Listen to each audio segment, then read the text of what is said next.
ఇప్పుడు ఇందాక మన వాళ్ళు అందరూ కూడా అడిగారు, అంటే వైఎస్ జగన్ గారు వైసీపీ గురించి. కానీ జగన్ గారి పైన అటాక్ జరిగితే అసలు అంటే ఇండస్ట్రీ గురించి ఎవరు కూడా మాట్లాడలేదు నాకు తెలిసి. అయితే మీరే ఫస్ట్ రియాక్ట్ అయ్యారుగా, ఎందుకు అంత మాట్లాడలేదా? ఇండస్ట్రీ నుంచి, సినిమా ఇండస్ట్రీ నుంచి అయితే ఎవరు కూడా మాట్లాడేది అయితే నాకు తెలియదు అసలు. మీరే ఫస్ట్ ఇలా రియాక్ట్ అవ్వడం, అంటే దాన్ని ఆయన మీరు మాట్లాడుతూనే ఏమన్నారంటే ఆయన గతంలో కోటి కత్తి గురించి కూడా మీరు చెప్పడం జరిగింది. అంటే ఏంటి ఇది అసలు? లేదండి, రాజకీయ నాయకుడు మంచి, అదే నేను చెప్తున్నా, ఈ సమాజంలో మంచిది చేసేది చాలా కష్టం, చెడ్డది చేసేది చాలా ఈజీ. మంచిది చేసేటప్పుడు కొంతమంది వెనక పొడుస్తారు, మాటలతో ఒక విధం, కర్రతో కానీ పొడిచేది కానీ ఉంటుంది, ముందు పొడిచేవాడు కూడా ఉంటాడు. ఎటువైపు అయినా వస్తుంది. నువ్వు వెళ్ళే ప్రయాణం వచ్చి ఇటు వెళ్తా ఉండాలి అంతే. ఇదంతా ఆయన పెద్ద మనిషి, ఆయన జగన్ గారు వచ్చి ఎంతో చూసుంటారు ఆయన లైఫ్లో, మామూలు విషయాలు కాదు. ఆయన అన్నిటికీ సిద్ధం పడ్డే వెళ్తున్నారు ఆయన ప్రయాణంలో. సో డెఫినెట్ గా it's 100% like it is not a hindrance to him. ఆయనకి అన్నిటికీ సిద్ధం ఆయన.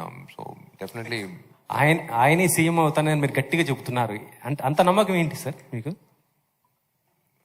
జూన్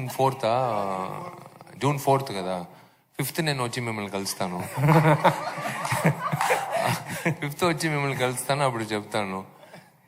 నేను వచ్చి మీరు అడిగారు ఒక వ్యక్తిగా, ఒక సామాన్యుడిగా, నేను నటుడుగా కాదు, మీరు నటుడుగా నేను ఇప్పుడు మేకప్ అంతా వేసుకోలేదు, ఒక సామాన్యుడిగా నేను చెప్పింది, మీరు అడిగిన ఒక క్వశ్చన్ కి నేను ఆన్సర్ చెప్పాను అంతే. మ్యారేజ్ గురించి మాట్లాడుతుంటే సార్, ఒక నిమిషం ఆగమ్మా. నెక్స్ట్ టైం సీఎం రావాలని కోరుకుంటాను. విశాల్ గారు సార్, మ్యారేజ్ గురించి అంటే ఏ స్టార్ హీరోని అడిగినా కూడా చెప్పేది ఏంటంటే ప్రభాస్ పెళ్లి తర్వాత చేసుకుంటా అంటారు.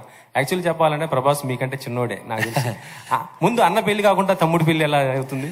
లేదు, అదే చెప్తున్నా కదా, ఇదంతా ఊరికే జస్ట్ ఫర్ జోక్. బట్ నిజంగా రెస్పాన్సిబిలిటీ అనేది, ఇప్పుడు డైరెక్టర్ గా ఒక రెస్పాన్సిబిలిటీ అంటే నాకు ఇప్పుడు తెలుస్తుంది.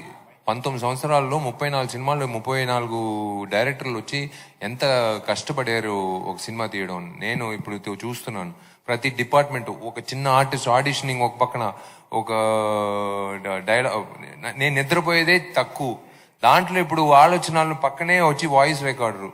ఒక రోజు నాకు ఏమంటే రైటింగ్ అలవాటు, పేపర్లో రైటింగ్ అలవాటు లేదు. రాజా సార్ మ్యూజిక్ కానీ, ఇళయరాజా గారు మ్యూజిక్ కానీ, హాన్స్ జిమ్మర్ మ్యూజిక్ కానీ వేసుకుంటూ నాకు అనిపించిన విషయాలు అలా గోడలో రాస్తూ వెళ్తూ ఉంటాను.